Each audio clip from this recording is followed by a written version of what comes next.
பலசாலி யானையும் புத்திசாலி முயலும். ஒரு பெரிய காடு இருந்தது. அந்த காட்டில் விலங்குகள் அனைத்தும் சந்தோஷமாக வாழ்ந்து வந்தன. அந்த காட்டின் நடுவே ஒரு சிறிய ஆறு ஓடியது. எல்லா விலங்குகளும் அங்கேதான் தண்ணீர் குடிக்கும். ஒரு நாள் கஜேந்திரன் என்ற பெரிய யானை ஆற்றங்கரைக்கு போகும் வழியின் நடுவே படுத்து தூங்கிக் கொண்டிருந்தது. அது மிகவும் களைப்பாக இருந்ததால் ஆழ்ந்து தூங்கியது. முதலில் ஒரு ஓநாய் தண்ணீர் குடிக்க வந்தது. வழியில் யானை படுத்திருப்பதை பார்த்ததும் அதற்கு பயங்கர கோபம் வந்தது. ஓநாய் கத்தியது, ஏய் யானையே, எழுந்திரு, வழிவிடு, எனக்கு தாகமாக இருக்கிறது என்று அதிகாரமாக கத்தியது. ஆனால் யானை அசையவே இல்லை. ஓநாய் மீண்டும், நான் சொல்வது காதில் விழவில்லையா, நகர்ந்து போ என்று சத்தம் போட்டது. யானை கண் திறந்து பார்த்தது. ஓநாயின் கத்தலை கேட்டு அதற்கு பிடிக்கவில்லை.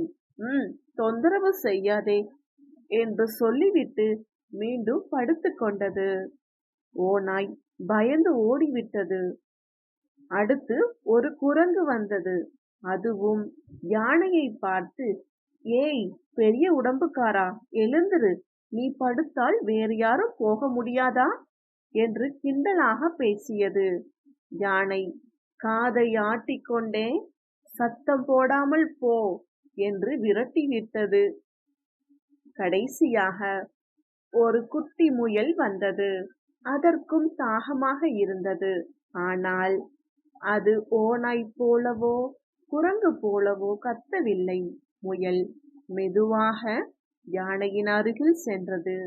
யானையின் காதருகே சென்று மிகவும் பணிவாகவும் இனிமையாகவும் பேசியது. யானையண்ணா, வணக்கம்.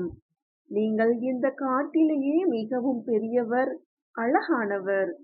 நீங்கள் களைப்பாக இருக்கிறீர்கள் என்று தெரிகிறது. உங்கள் தூக்கத்தை களைப்பதற்கு என்னை மன்னியுங்கள். எங்களுக்கெல்லாம் ரொம்ப தாகமாக இருக்கிறது.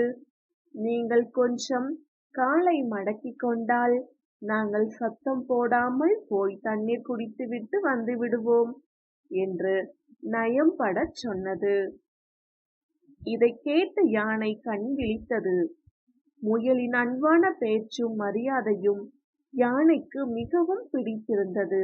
யானை சிரித்து கொண்டே, நிச்சயமாக குட்டி முயலே, உன் பேச்சு மிகவும் இனிமையாக இருக்கிறது. நான் உடனே வழிவிடுகிறேன் என்று சொல்லி எழுந்து வழிவிட்டது. முயல் மட்டுமல்ல, மற்ற விலங்குகளும் சந்தோஷமாக தண்ணீர் குடித்தன. கதையின் நீதி: கடுமையான சொற்களால் சாதிக்க முடியாததை இனிமையான சொற்களால் எளிதாக சாதிக்கலாம். கோபமாக பேசினால் காரியம் கெட்டுவிடும். ஆனால் அன்பாகவும் நயமாகவும் பேசினால் எதிரியும் நண்பனாவான்.